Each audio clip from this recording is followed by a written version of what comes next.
আসসালামু আলাইকুম ওয়া রাহমাতুল্লাহি ওয়া বারাকাতুহু।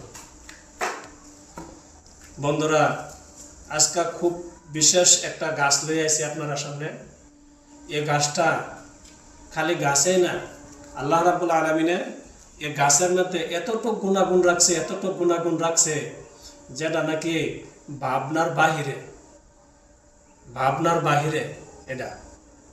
তে এই গাছের দ্বারা বহুত কিছু মানুষে যারা নাকি চিনে তারা লাগে বিরাট উপকারী, আর যারা নাকি না চিনে তারা লাগে ঘাস। যারা চিনে তারার ওষুধ, যারা না চিনে তারা লাগে হয়েছে এটা ঘাস।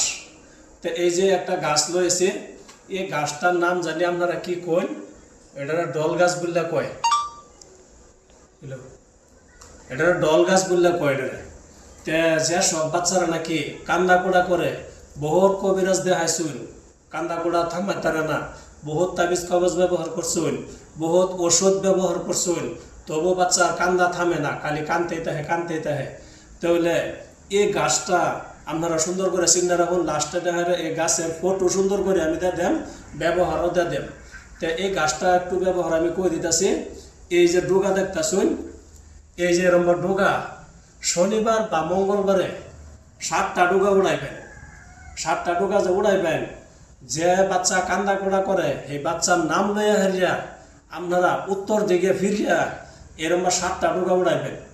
উড়াই হারিয়া পাতা দিয়ে ফালাই দিবেন। পাতা দিয়ে ফালাই দিয়ে খালি ডোগাটা আপনারা কালা সুতা দিয়ে হারিয়া বান্ধে হারিয়া হাতের কবজির মধ্যে বান্ধা দিবেন।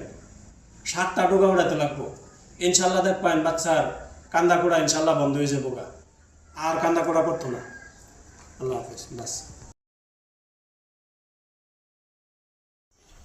বন্ধুরা, যদি ভিডিওটা ভালো লাগে চ্যানেলটা সাবস্ক্রাইব করবেন এবং ফলো করবেন, শেয়ার করবেন, যাতে আপনার একটা শেয়ারের কারণে বহুত মানুষের উপকার হয়ে যাবে।